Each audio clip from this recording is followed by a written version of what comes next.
आपसे आज स्वतंत्रता दिवस पे 3 चीज़ें बताने आई हूँ, 3 चीज़ें मैं कहना चाहती हूँ। सबसे पहली चीज़ जो मैं चाहती हूँ कि आप हमेशा याद रखें वो है न्याय। क्यों न्याय की मैं आज बात कर रही हूँ?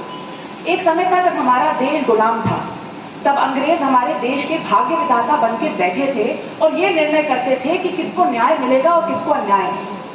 आज आप लोगों को इतना सजग रहना है कि फिर से कोई हमारे देश का, हमारे आपका भाग्य विधाता न बन पाए। न्याय पे सबका अधिकार है और न्याय पे सबका अधिकार रहेगा। कोई निर्णय नहीं करेगा कि कौन जिएगा कौन मरेगा। न्याय की चाबी किसी के पास नहीं रहेगी। अब आप कहेंगे इसमें हम क्या करें? ये तो शासन प्रशासन का काम है। आपको ये करना है कि न्याय के साथ खड़ा होना है। जहाँ पे भी आप अन्याय देखें उसके विरुद्ध खड़ा होना है, चाहे वो आपके गाँव में है, चाहे जनपद में है, चाहे समाज में है, चाहे देश में है। अकेले खड़े होना तो भी खड़ा होना है, खड़ा लेकिन हमेशा होना है न्याय के साथ। क्योंकि अगर आपने अन्याय को आदत बना लिया तो फिर दोबारा से गुलाम होते आप लोगों को, हम लोगों को देर नहीं लगेगी। तो पहली चीज है न्याय। दूसरी चीज जो मैं चाहती हूँ आप हमेशा याद रखें, जैसे हमारे तिरंगे के 3 रंग है ना, तो मैं 3 बातें आपसे कहूँगी। दूसरा मैं आपसे बताना चाहूंगी गर्व। गौरव रखिए, अभिमान करिए इस देश की मिट्टी पे, अपने जनपद पे, अपने गांव पे, अपने देश पे। इस देश ने जिसने इतने वीर सपूतों को जन्म दिया, आपका जनपद, ये हमारा जनपद, इसमें तो गौरव के, क्योंकि साक्षात शक्ति यहाँ निवास करती है। तो हर एक गांव में, हर एक जगह पे इतने गौरवपूर्ण चीजें हैं। यहाँ पे माँ विंध्यवासिनी का मंदिर तो है ही, यहाँ पे चुनार का ऐतिहासिक किला तो है ही, लेकिन बाबा विश्वनाथ पे जिस चावल का भोग लगता है वो हमारे जमालपुर के ककरही गांव से जाता है। हमारे यहाँ पे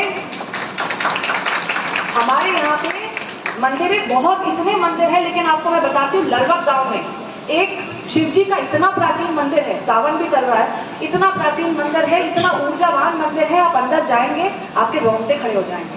औरंगजेब ने उस पर प्रहार किया था, ऐसा वो मंदिर है, ऐसा गौरवपूर्ण ये जनपद है। और इसके साथ साथ अभी ओडीओपी का किट भी यहाँ पे, ओडीओपी का जो है उपहार दिया गया।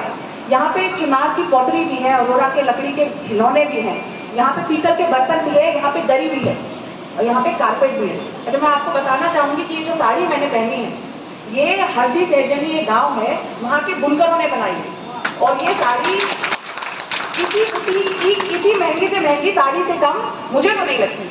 तो ऐसे यहाँ पे लोगों के हाथ में कला है, ऐसा यहाँ का गौरव है। तो आप अभिमान करिए, क्योंकि देखिए जो पेड़, जिसकी जड़ें जितनी गहरी होती हैं, जितनी नीचे जाती है, उतना ही वो पेड़ ऊंचा जाता है। जब तक हमें ये नहीं पता होगा कि हमारी संस्कृति क्या है, हमारा इतिहास क्या है, तो क्या हम आगे जा सकते हैं? क्या हम अपनी आज़ादी को अक्षुण्ण रख सकते हैं? नहीं रख सकते। तो इसीलिए हमेशा गर्व करें। तीसरी चीज जो मैं आपको बताना चाहती हूँ वो है कि हिम्मत रखिए। जो भी आप करने चलेंगे, यहाँ बच्चे बैठे हैं, आप जो भी जीवन में करने चलेंगे आपके सामने बाधाएं आएंगी, संकट आएंगे। अच्छे लोगों के साथ साथ बुरे लोग भी मिलेंगे। तब अगर आप थक जाओ तो सो लेना, अगर मन भारी हो तो रो लेना, लेकिन रुकना मत, हिम्मत रखना। और मुझे आई फ्लू है तो मैं आप लोगों को पूरे अच्छे से नहीं देख पा रही हूँ, लेकिन मैं इस देश का भविष्य बहुत अच्छे से देख पा रही हूँ, क्योंकि मुझे पूरा विश्वास है कि आप लोग हिम्मत से आगे बढ़ते रहेंगे, बिना थके बिना रुके आप आगे बढ़ते रहेंगे और इस देश को भी बहुत ऊंची बुलंदियों पे लेके जाएंगे। क्योंकि हिम्मत करने वालों की कभी हार नहीं होती, लहरों से डर के नौका पार नहीं होती। जब तक ना जीतो नींद चैन सब त्यागो तुम, रणभूमि का मैदान छोड़ मत भागो तुम, क्योंकि कुछ किए बिना ही जय जयकार नहीं होती। हिम्मत करने वालों की कभी हार नहीं होती। उनके के साथ अपने देश को पूरा आगे लेके जाइए। जय हिंद, जय भारत, वंदे मातरम।